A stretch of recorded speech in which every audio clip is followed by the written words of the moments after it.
State of Affairs is pleased to welcome Tim Sullivan, CEO, New Jersey Economic Development Authority. Good to see you, Tim. Thanks so much for having me. For those who may not have read or don't know what the EDA is, describe it. Well, the Economic Development Authority is one of the state's principal organizations that's driving economic growth and innovation all throughout the state. We do that. You drive it? We try to. Give us an example of what it means to drive it. So we partner with the private sector, we partner with corporations, we partner with institutions of higher education to really focus on the state's economic competitiveness to help attract and retain businesses, to help attract and retain talent, and to build vibrant communities. Challenging? No doubt, but that's what makes it fun.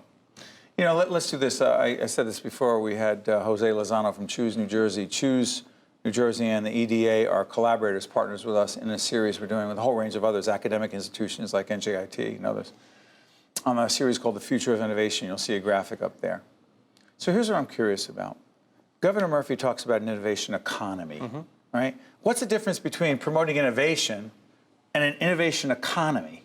Well, I think they're two sides of the same coin. An innovation economy, you know, New Jersey was Silicon Valley before there was a Silicon Valley. The discoveries that were hatched in academic and corporate laboratories here in New Jersey really fueled. Starting with Edison? Starting with Edison, and you know, even further back into the pharmaceutical industry in the mid 19th century in places like New Brunswick, with companies like Johnson & Johnson that took root here. That, you know, those discoveries that made us the medicine chest of the world, that fueled some of the most important innovations that drove the American economy, the global economy, are responsible for so many jobs that were created over the last 100+ years. And that's really what the innovation economy is all about. How do you translate and commercialize the kinds of innovative research and development activities that either happen at institutions of higher education with the faculty or students, or in corporate labs that are working on the next big thing for a given company. You know, it's interesting. I've said this many times. I'll say it again. We're looking forward to securing an interview with Governor Murphy. We're going to talk to him about a whole range of issues. One of them, in fact, will be what this innovation economy is all about, what it means to you, and how he's going to try to get this implemented. But what I'm curious about is if you were to define the innovation economy, are there multiple areas of this? I'm curious. I heard there were 5. I don't want to get into the weeds here. And by the way, if you want to look at the detailed report on the innovation economy, can they get it at your website? Absolutely, right on the front page. Jackie Heyer, our executive producer, could you put up the website so people can check it out? Give me the areas. Is it biotech? So innovation is is really a discipline that cuts across lots of different industries. So certainly biotech, technology, digital media, film and television. So hold on, you separate digital media from film and television? To a certain extent, yeah. You have companies that are producing apps and music sharing and streaming services, and video companies that are principally online versus coming across your television or viewed in a theater. And so there's lots of different parts. That advanced manufacturing, technology and innovation is fueling so much of what happens in the value-added parts of the manufacturing economy. Renewable energy, that's all about innovation. How do you turn wind into power that comes out of people's That's the innovation economy? It infuses all those things, absolutely. It's the lifeblood of any growing economy in the 21st century is innovation. Research and development, discovery and commercialization. But okay, let's be clear on this. And listen, again, you don't need me to tell you that the EDA is in the news for a whole range of reasons, but one of them is this. And there's lawsuits going back and forth, and not what we are talking about. We're talking about public policy. You can follow that stuff in other media platforms, including NJTV News, which is doing a great job covering it. But what I'm also curious about, in the context of that debate going on between the governor, the Senate president, others involved in this, is the EDA a government agency, or is it outside of government? What is it? Yeah, so the technical character, we're an independent authority, but we're in but not of the Department of Treasury. Hold on. In but not of? Define that? That's a legal term that actually has been sort of litigated and discussed quite a bit. It means we're basically part of, but not an immediate subsidiary of the Treasury Department, but we're part of the family. You don't report. Do you report to the governor or report to your board? I report to the board, but the governor has appointment authority over the majority of the board seats, and so there's a very close relationship there. So here's the larger question. I'm fascinated by it. From a public policy point of view, help people understand, Tim, the whole question of quote-unquote tax incentives. Sure. By the way, tax incentives and tax credits exactly the same thing? More or less, yep. Okay, so the Camden issue, again, check it out. But there are a whole range of other communities across this state where there are tax credits, tax incentives, Jersey City, Newark, New Brunswick, wherever.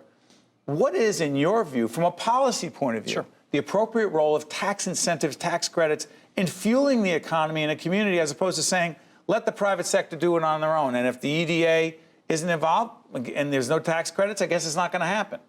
So I think, Governor Murphy's been clear on this. Incentives have to be, and tax credits have to be, a tool in the toolkit to advance an economic development strategy. But they have to be a tool in service of a strategy. You've got to be working towards a goal, and that goal for us is recapturing our leadership position in the innovation economy, having more of the companies that are going to fuel the 21st and 22nd century economy be born here, grow here, and thrive here.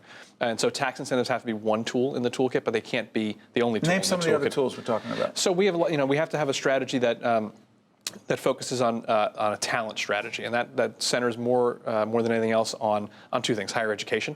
How do we attract? Why higher ed? Because talent is the most precious commodity in the 21st century economy, and so having students that are educated here and stay here and either build businesses or build their lives or build their go to work at New Jersey companies. Brain drain a problem. I think we'd certainly like to keep more of the homegrown talent that goes through our world-class public education system. We'd certainly like to keep more of them. Absolutely. Is that part of the innovation economy? Absolutely. Talent is the fundamental driver of the innovation economy. Companies are chasing talent, and talent wants to be in places that are walkable, bikeable, mixed use, mixed income, that have a dynamism and a 24/7, or at least something close to 24/7 kind of vibe. That means restaurants, it means bars, it means parks, it means all those things that go into a quality of life in urban centers and downtowns that are walkable near transit. All those things are part of the mix of how do you have a successful innovation economy. Yeah, stay on the toolkit. Toolkit transportation. Toolkit is education. Mm-hmm. Toolkit is, let me ask you this.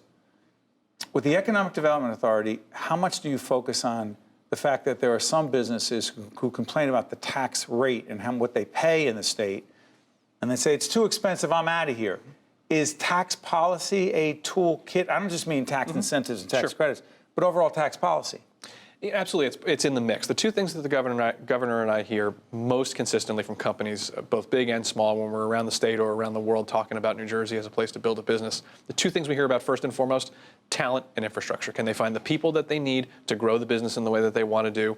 And can those people get to and from work with some predictability and affordability? And can their goods and services get back out to the marketplace with some predictability? Those are the top two, almost without exception. Got it. Tax policy plays a role, tax incentives play a role, but there has to be a fundamental strategic rationale for a company to be here. By itself, that's not getting done. So when the Amazon deal doesn't take place in New York, some say, well, again, a Pandora's box I'm opening, but that itself isn't purely a question of tax incentives. There's a whole bunch of other issues involved, correct? Well, sure. I can't speak for Amazon, but they picked Long Island City for a period of time and Northern Virginia because of a lot of reasons. The proximity to a talented workforce has to be at the top of that list. Yeah. Before I let you go, the New Jersey Innovation Evergreen Fund, 20 seconds on it. New Jersey fell from 5th to 15th in venture capital from 2007 to 17. Venture capital is the lifeblood of the innovation economy. The governor's got an innovative proposal to partner with big companies, small companies, and venture capital investors to grow more homegrown New Jersey success stories. This is Tim Sullivan, CEO, Economic Development Authority in the state of New Jersey. This is part of our ongoing series on innovation. I'll repeat again that the EDA is one of our collaborators and our partners, and frankly, one of the funders, along with a whole range of other academic institutions and others with that initiative. I want to disclose that fully. Thank you, Tim, for joining us. We appreciate it. Thanks so much for having me. Keep the conversation going. State of Affairs coming to you from NJTV's Agnes Ferris studio. We'll be right back right after this. State of Affairs with Steve Adubato is a production of the Caucus Educational Corporation, celebrating over 30 years of broadcast excellence. Funding for this edition of State of Affairs with Steve Adubato has been provided by TD Bank, New Jersey Sharing Network, Community Food Bank of New Jersey, NJ Best, New Jersey's 529 College Savings Plan, the Port Authority of New York and New Jersey, Johnson & Johnson, and by Choose New Jersey. Promotional support provided by NJ Advance Media and by ROINJ,